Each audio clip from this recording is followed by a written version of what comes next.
A gente começa falando da COP30, o segundo dia da conferência em Belém começou com um protesto de ativistas. Nas plenárias, os delegados dos mais de 170 países presentes debateram temas como a adaptação e resiliência climática e também inteligência artificial.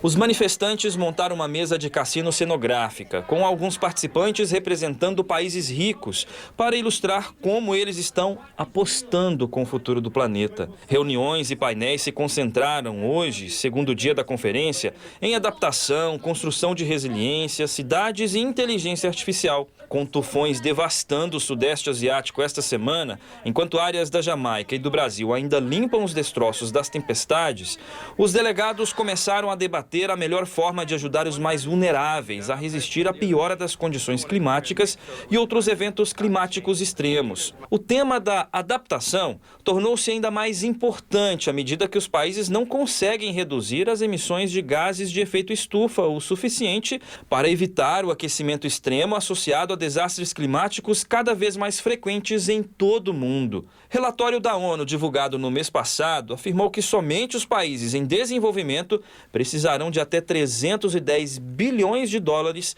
por ano até 2035 para se prepararem.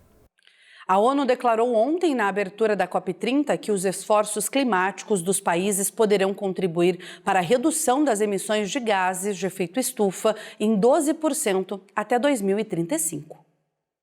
Em seu primeiro discurso na COP, o secretário executivo da ONU para Mudanças Climáticas, Simon Still, chamou a atenção para os desafios futuros. Ele disse que as contribuições dos Estados Unidos para o orçamento das Nações Unidas no próximo ano fiscal foram financiados por doações. Maior emissor histórico de gases de efeito estufa do mundo, o país optou por não participar da cúpula deste ano, enquanto o presidente Donald Trump afirma que a mudança climática é uma farsa. O Brasil, país anfitrião da conferência, intermediou um acordo sobre a agenda da cúpula de 2 semanas na cidade amazônica de Belém, frustrando as tentativas dos blocos de negociação de países em desenvolvimento de incluir questões controversas como financiamento climático e impostos sobre carbono nas conversas. O presidente da COP30, o brasileiro André Correia do Lago, ressaltou que a ausência dos Estados Unidos, com certa relutância, e a complexidade na forma de como alguns outros países desenvolvidos estão lidando com o clima, abrir um espaço para o mundo ver que os países em desenvolvimento estão fazendo. Ontem, uma mensagem aos poluidores ricos foi projetada em um prédio de Belém, com o objetivo de responsabilizá-los pela crise climática. Em parceria com a Aliança dos Povos pelo Clima, a animação mostrava um globo terrestre sendo soterrado pela areia dentro de uma ampulheta. A projeção foi acompanhada por uma apresentação de rua, com ativistas movendo uma cobra falsa em referência ao slogan da Aliança: A gente cobra. A ação encerrou o primeiro dia da cúpula climática da ONU na capital amazônica. Nós estamos fazendo uma projeção que tem como objetivo contar que o tempo para fazer justiça climática está acabando.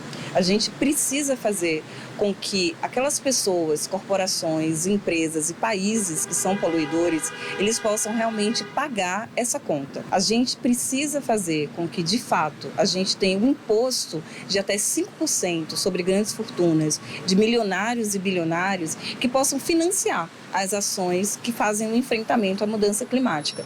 E a Aliança dos Povos pelo Clima também demanda, a partir da campanha A Gente Cobra, que 50% do Fundo de Florestas Tropicais possa ser destinado para os povos e comunidades tradicionais. A Universidade Federal do Pará se uniu aos esforços de Belém para acolher os participantes da COP30, abrindo suas instalações para receber membros de comunidades indígenas. O local, que recebeu o nome de Aldeia COP, foi equipado com beliches e ar-condicionado para acomodar até 3.000 pessoas. O objetivo é que o espaço se torne o ponto de encontro dos povos indígenas durante a cúpula. Membros de diferentes comunidades tiveram seus corpos pintados e apresentaram suas danças e cantos tradicionais enquanto se preparavam para participar da Conferência Climática. A expectativa é que as lideranças indígenas levem suas reivindicações para a COP30, incluindo a participação nas decisões sobre políticas climáticas, o fim dos combustíveis fósseis e a demarcação de suas terras. Nesse século XXI, a gente esperava, né, o homem mais inteligente, né? Só que parece que teve uma regressão nossa, né, da humanidade. E eu espero muito que as decisões do chefe de Estado aqui na COP30 em Belém, elas têm um exemplo dos povos indígenas. Não está nada certo. Tudo está errado, nosso planeta está pedindo socorro e já está muito doente, está em coma. E precisamos fazer alguma coisa para salvar o planeta e principalmente a vida que nela existe.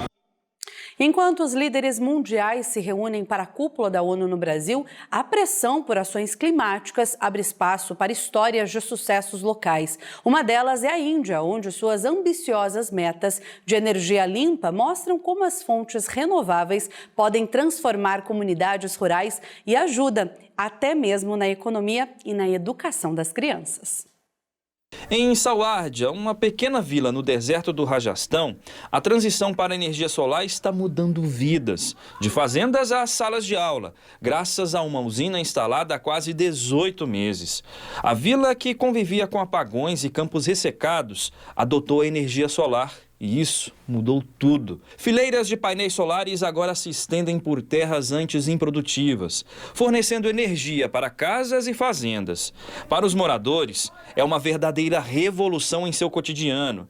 Anita Kumari foi uma das primeiras em Sawardia a adotar a tecnologia solar. Junto com o marido, ela instalou uma usina solar em suas terras áridas e fala sobre os benefícios. Antes, nossa aldeia ficava às escuras à noite e o calor era insuportável.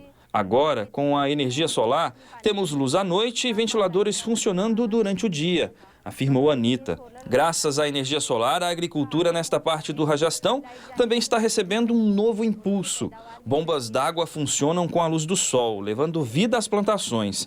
Os agricultores podem irrigar seus campos no momento certo, sem se preocupar com interrupções na rede elétrica. Enquanto a água antes era escassa e imprevisível, agora rios cruzam os campos alimentados por bombas solares. Até mesmo a manutenção é de alta tecnologia. Uma máquina de limpeza de painéis remove a poeira dos painéis solares, mantendo-os eficientes sob o sol do deserto. O diretor da Aliança Global de Energia para Pessoas e Planeta, que tem ajudado a instalar usinas solares em toda a Índia, incluindo a de Sawardia, disse que a disponibilidade de eletricidade sem interrupções ajudou a trazer mudanças sem precedentes, especialmente na Índia rural. A energia transformou a vida de todas as aldeias. E não se trata apenas da energia disponibilizada durante o dia para irrigação. Na verdade, ela vai além do acesso à energia. Por exemplo, se você for à escola da aldeia, verá que agora há mais alunos matriculados. A frequência escolar diária aumentou. E os comerciantes estão fazendo seus negócios durante o dia, disse ele. Até o passado, antes da energia solar chegar à vila, as aulas eram interrompidas quando ficavam muito quente ou escuro. Agora, os alunos podem se concentrar nos estudos, livres do calor e dos cortes de energia. Eles têm até uma sala de aula inteligente, onde as aulas são ministradas com a ajuda de projetores movidos à energia solar. Enquanto o mundo se prepara para a COP30, Sawardia oferece uma mensagem poderosa, a de que a ação climática não é possível apenas em grandes cidades ou conferências internacionais, mas também em pequenas aldeias, iluminando um único sol. Ainda falando sobre a Conferência do Clima, que acontece lá em Belém, no Pará, agora a gente conversa sobre esses 2 primeiros dias do encontro com o ambientalista e presidente do Instituto Brasileiro de Proteção Ambiental, que é a nossa referência aqui no TJ Aparecida, inclusive, o Carlos Bocuí, quem eu agradeço mais uma vez a participação aqui conosco no TJ Aparecida, sendo que mais tarde a gente já faz o convite, né, Bocuí? Vamos aproveitar. A gente fez uma gravação especial para o Aparecida Debate, que vai ao ar hoje à noite, fazendo também essa reflexão que é tão importante sobre os possíveis resultados, o que vai ser debatido durante essa conferência histórica que acontece na região amazônica. Boa tarde para você, bem-vindo ao TJ Aparecida e faço o convite para o Aparecida Debate também, aproveita, né? Claro, muito obrigado, Eduardo, obrigado, Rayane. É sempre um prazer poder estar aqui, principalmente com as palavras generosas, né, que vocês sempre nos acolhem. Eu fico à disposição para falarmos um pouquinho mais sobre a COP e também para convidar para o Aparecida Debate, onde nós tivemos a participação também na gravação da professora Yara Schaffer-Novelli, especialista em manguezais, né, manguezais brasileiros, esse elemento tão importante de proteção ambiental do litoral.